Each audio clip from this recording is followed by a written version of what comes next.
When we all thought baseball might not happen this year, they got the job done, and we're happy to say that the Chicago Cubs will be opening up tomorrow at Wrigley Field, April 7th, 2022, against the Milwaukee Brewers. Hello, everyone, and welcome back to this episode of Just Another Year Chicago. My name is Nick Rohde, joined alongside my good friend and co-host, Tony Cepeda. The Cubs front office made a lot of fans upset after last season's trade deadline, trading away Anthony Rizzo, Javy Baez, Kris Bryant, which none of them ended up coming back to the Chicago Cubs, and only one of them actually ended up making the playoffs last year. So I guess it's kind of a win-win situation for the Cubs, but a lot has happened Tony, whatever. The Yankees. Okay. Yeah. But now after a lot of offseason moves, before and after the lockout, the Chicago Cubs are ready to make some noise in the NL Central. Hopefully, if they stay healthy and get some mojo. The healthy part, not off to a good start in regards to that comment, but hopefully things will start to turn around.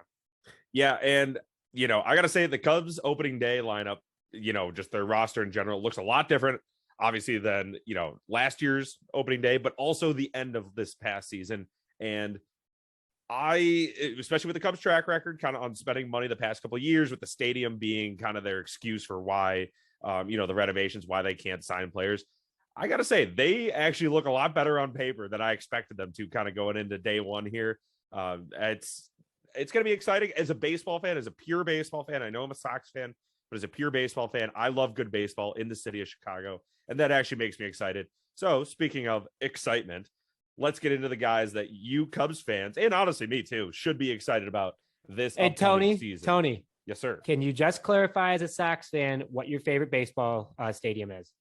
Yeah, it's obviously the G spot, guaranteed rate. No, I'm just kidding. It's Wrigley Field. I said it to one of my friends the other day, not even related to this, completely off the air and everything. Wrigley Field, it's iconic. It's beautiful. When you want to go have an experience, you go to the north side. When you want to watch real baseball, you go to the south side. So the big new free agents, just kidding, guys. Just a joke, everyone. Let's relax. So the big new just free agent signings, new guys that everyone got this year, just the Cubs specifically, is first guy, Marcus Stroman. I love Marcus Stroman. I'm actually mad the Cubs got him because now I can't root for him.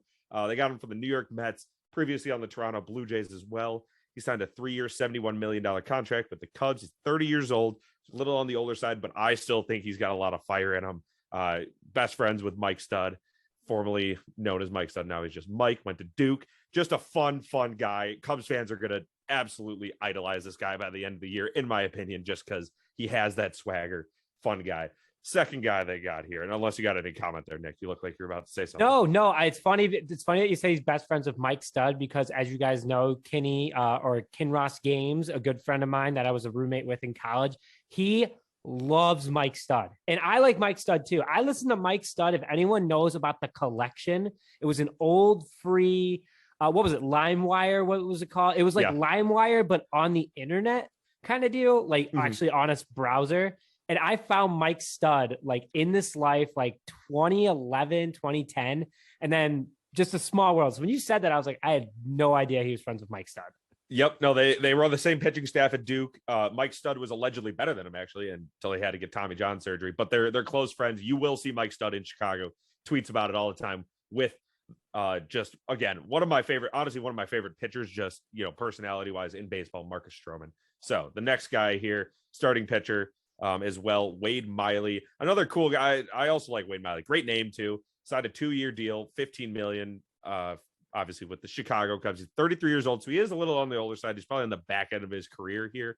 However, again, it is just he's kind of like, I think he's going to kind of be that Cole Hamels, what Cole Hamels was when you signed him, where he kind of came in with that, just that veteran presence, was able to just be a strong spot in the order, not really get shelled too often, just enough to keep you going. A low-key signing, but a good signing.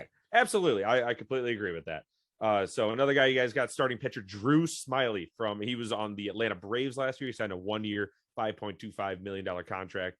He is 32 years old. He's good. He's fine. I like Drew Smyly as well. Another great name guy. World Series. Yeah, absolutely. Yep. Another great name guy, Smyly. Just a funny last name. I definitely think, again, this Cubs starting rotation, we'll go through exactly what it's going to be. It actually kind of really came into form, came into shape. And it's cheap. And it's cheap. And we it love also being cheap. They're short contracts, so you're ready for prospects to come up, or a big free agent signing in the future. So another guy that I kind of like, and I still can't root for him because he came from the Yankees, gross, and now he's on the Cubs. Clint Frazier, left fielder. He signed a 1-year, $1.5 million contract with the Cubs. 27 years old. This guy, to compare him, is going to be, in my opinion, kind of like what's his name that they said, Jock Peterson. That 1-year, $10 million, where he's going to do a lot better than everyone expected. He'll probably get another big contract going forward because I think he's going to prove himself. So the next guy, catcher, Yan Gomez from Cleveland, signed a 2-year, $13 million contract with the Cubs. He's 34 years old. This one is definitely a placeholder, in my opinion. Weird contract. Contract. This is a placeholder. This is he's obviously not going to start over Wilson Contreras. They may be expecting maybe they're going to move Wilson Contreras, so they just need kind of a veteran to put in there until, again, either prospect gets called up, or if they receive someone in the trade, or they draft someone in the future. So that, I don't think that one's going to make a huge difference, but it's a fine signing. The Cubs actually had a decent offseason. Shortstop, and he was on the Twins, and I hate him as a Sox fan. I watched him just be at least slightly above average for just a few years, enough to hurt us. Andrelton. Oh, wow. That's not what I expected. Simmons from Minnesota. He signed a 1-year, $4 million contract with the Cubs. He's 32 years old. He's another good, he's just a solid player as well. The Cubs really, if you're noticing Nick, I know you'll hit on it for sure. The Cubs are really just kind of, these are placeholders. They're bridge guys. They're fine bridge guys, absolutely. But they're definitely building for the future. Not with these guys, but in general. Relief pitcher David Robertson. He was in Tampa Bay this past year.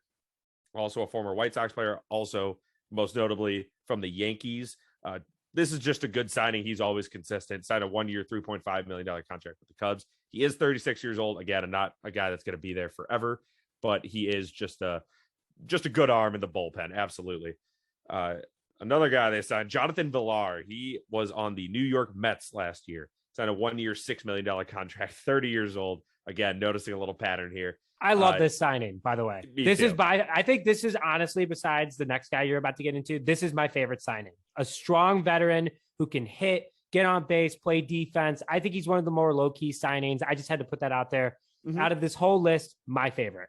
Yep. I think that's a wonderful take about him. And then obviously the guy we talk about the most, probably the guy that just in Chicago in general, people are most excited about free agency wise in baseball, mostly because the Sox didn't do anything, but also because everyone loves a good international star, Seiya Suzuki from Japan. Check out our last episode for all the in-depth details. But here's just a couple quick facts. So he signed a 5-year, $85 million contract with the Cubs, 27 years old, absolute stud. Nick wrote that down, but honestly, I agree with it.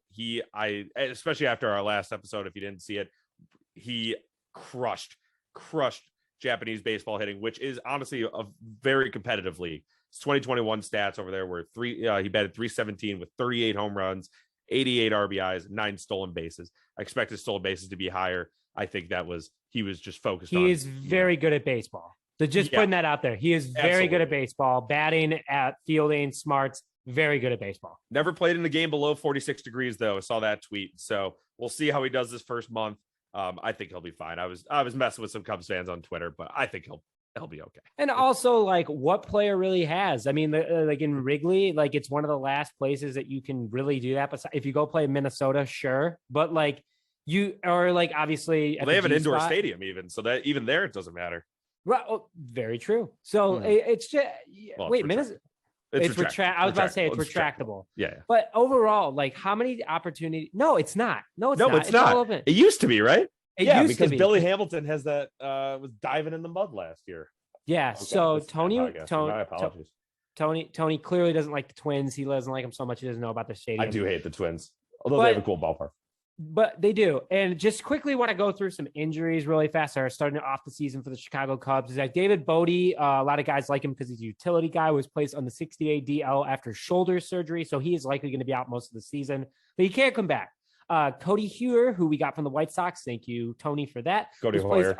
Hoyer. Thank you. You corrected me. I corrected you one time. There we go. Was placed on the 60-day DL with Tommy John surgery. So he is done for the season. Big blow to the Cubs. But again, he's a prospect. He shows promise. And I know White Sox fans still wish they had him. Cough, cough, Tony. And then Albert Alzolay, who was a starting pitcher for the Cubs over the last couple seasons, is out indefinitely with a left lat strain. This guy feels like kind of, like a Starling Castro feel. Like there's a lot of hope for him, but he didn't pan out with Chicago. And then he's going to leave Chicago after a year or two, have a couple good years, and then he's going to be more of a utility guy. Starling Castro's still in the game, by the way, but he hasn't really panned out for the Cubs, unfortunately, but it is what it is. Injuries do affect players, and wish him the best. Hope he gets well soon, but he would also be considered in the starting rotation if he was available. So let's go into expectations really fast for the Chicago Cubs. And I'm just going to put this out there, and Tony can agree with me. Tony's already said it. This is not a World Series team. This is not. This is not. This is a good team, a better team than the second half of last year. There's no doubt about that. On paper, at least. On paper, they look a lot better. But they can compete, and anything can happen in October. We've all seen it happen. I know a lot of people say anything can happen in March. Anything can happen when a team makes it to the playoffs. Cubs could sneak in. I think that's what will happen. The Cubs will sneak into the playoffs this year. Just putting it out there right now. Wait for our record predictions in a little bit. But my big call out is, as you guys were probably listening to Tony, is that everyone's older than 30 years old. There is no doubt about that. The Cubs went veteran heavy with this quote unquote rebuild. And the Cubs rebuild back in 2012 to 2013 that started with Bryant, Rizzo, Baez, all those guys, was meant to go as young as possible through the farm system. Put in a guy named Jed Hoyer, who was behind Theo Epstein, not his cup of tea. Holy crap, this team went old, but that's okay because the Cubs need to stay competitive, especially after this lockout, especially after everything was happening.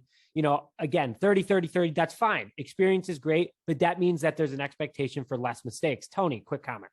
What I could see this being too is, like I mentioned Jock Peterson before, I could see this being like, Jonathan Villar got off to a hot start. This playoff team needs a guy. Just give us, it's not going to be a top prospect, but it's going to be prospects, or it's going to be another just young guy. That's exactly what I think they're doing. Honestly, they're just hoping they hit a lottery ticket.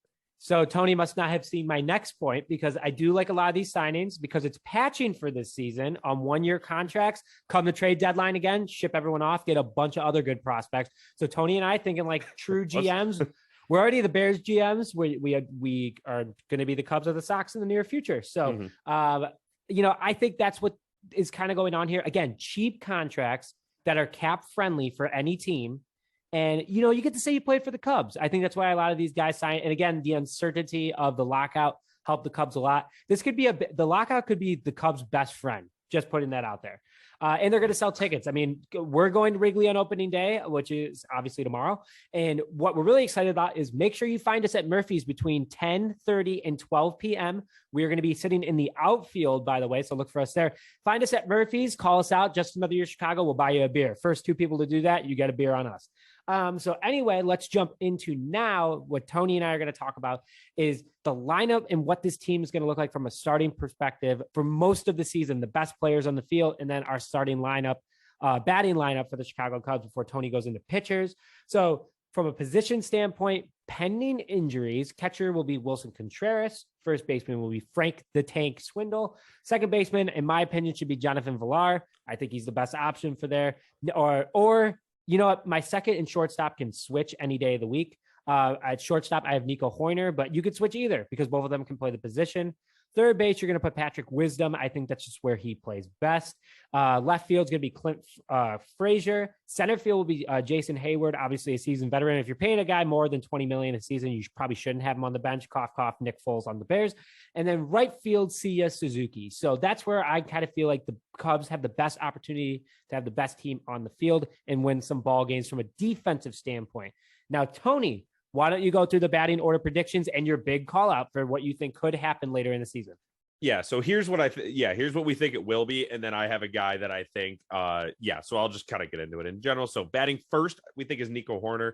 We think he's just a good leadoff man. He's a guy that could really, get on base, which is important. That's what you need your leadoff guy to do. I know it's simple, but it's true. so that you can set up these next guys, because honestly, the Cubs have a pretty stacked, what is that, 3 through 5, 3 through 6? Yeah. 2 through 6, actually, because number 2, batting second is Seiya Suzuki. And obviously, I know I was joking about it. He might have this slow start, but I really think he's going to have that pop in his bat. He's a righty, and I think he's going to, but I think he can really slap the ball to right field. So he's going to be able to move Nico Horner over, also get on base, also just drive him in that one of the easier home run hitting ballparks.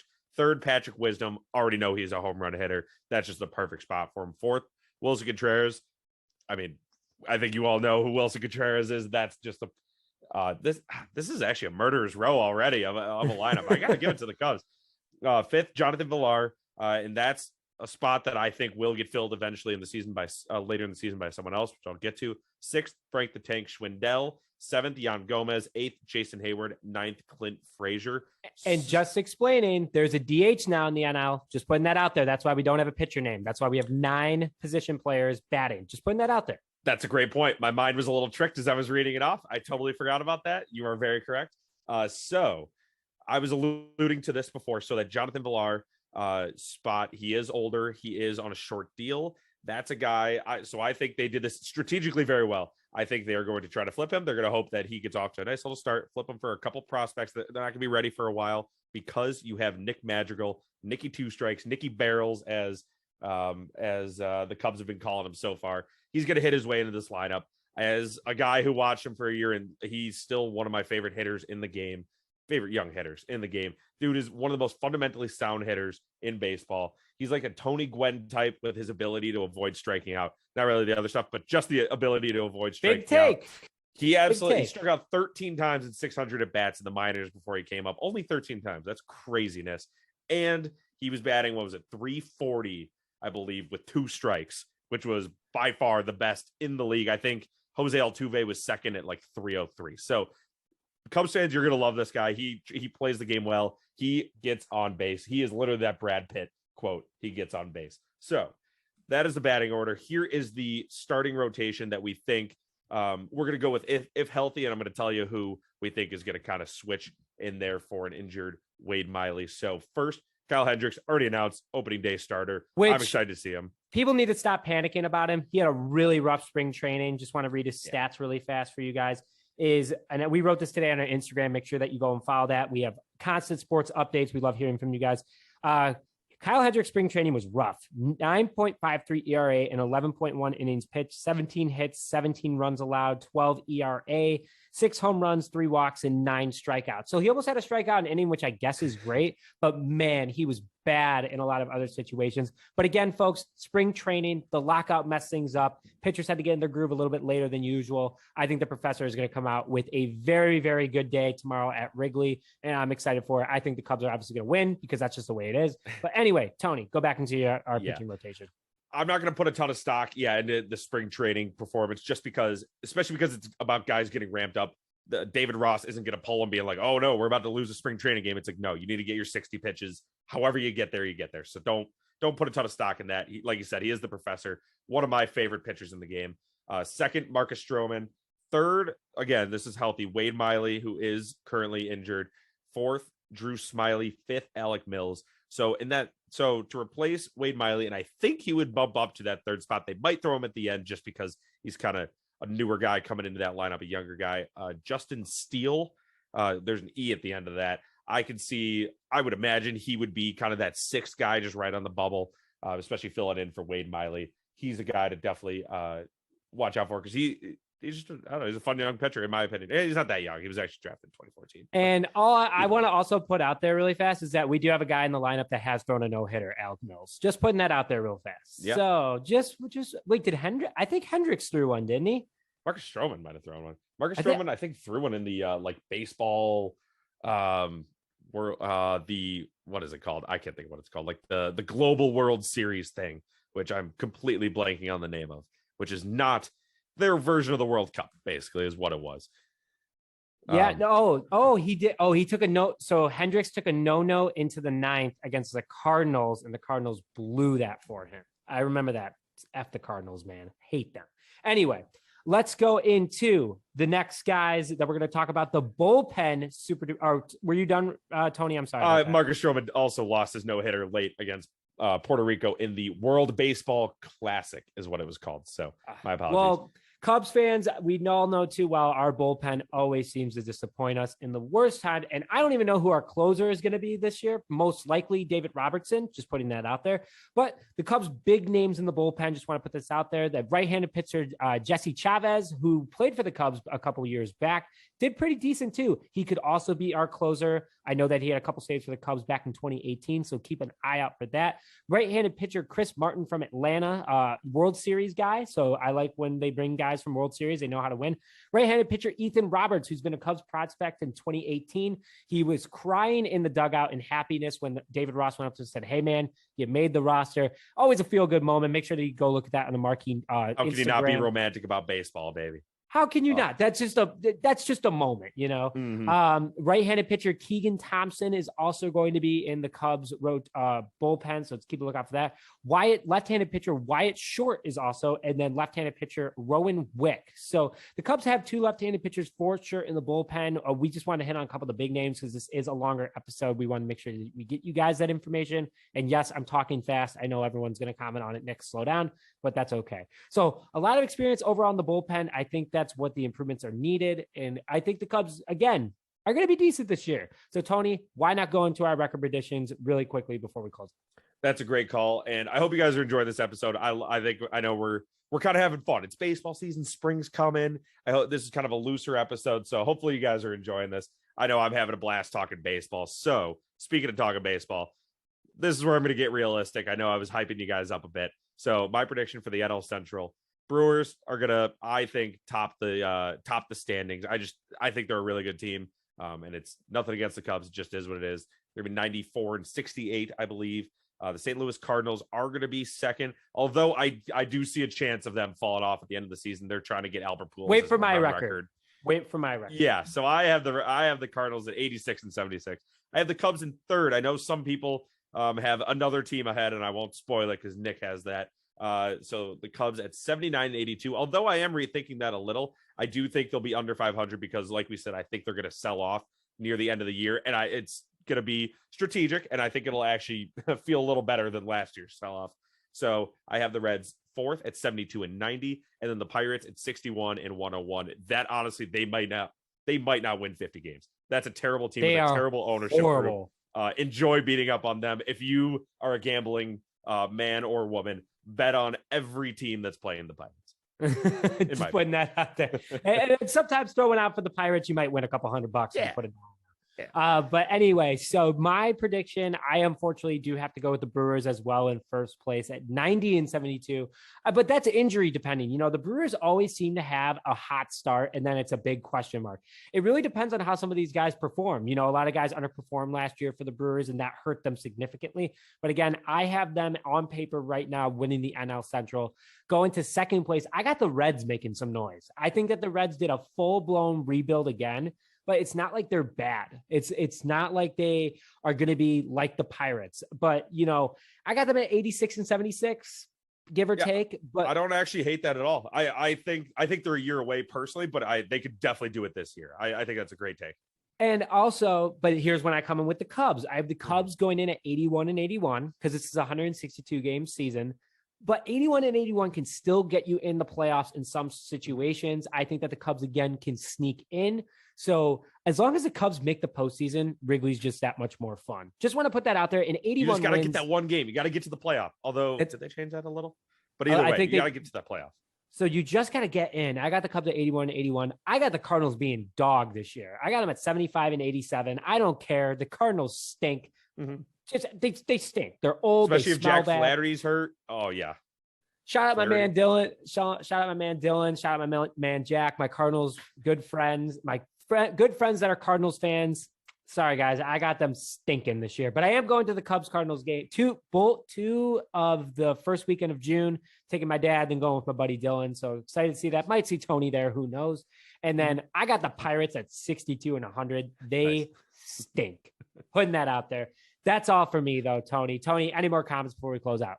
That's all I got. I know I ragged on the Cubs at the end there. I know I was high on them in the beginning. I think your prediction might be the most accurate. I think it's going to be right in the middle. I think they're going to do well early. And I think they're going to sell off at the end of the year, again, strategically, but there's going to be a lot more hope by the end of the season. So I think it'll be fun, though, still. It'll be fun rooting for some of these young guys and some of these old guys. Crosstown Classics going to the NL side this year. That's all I'm saying. Just wanted to put that out there real fast. Tony's like, oh, okay. So with that, you never know. But with that, thank you very much for joining this episode of Just Another Year Chicago. Again, find us at Murphy's Bleachers between 10:30 and noon tomorrow. We got 2 free beers going out. Hey, who knows? If you give us a couple extra beers in us, we might be giving out more. But just come and find us, take a picture. We'll post you on our Instagram. And also we'll have our full video recap of Wrigley from that day. But with that, thank you very much for joining this episode of Just Another Year Chicago. My name is Nick Brody, joined alongside my good friend and co-host Tony Cepeda, and we'll see you guys next time.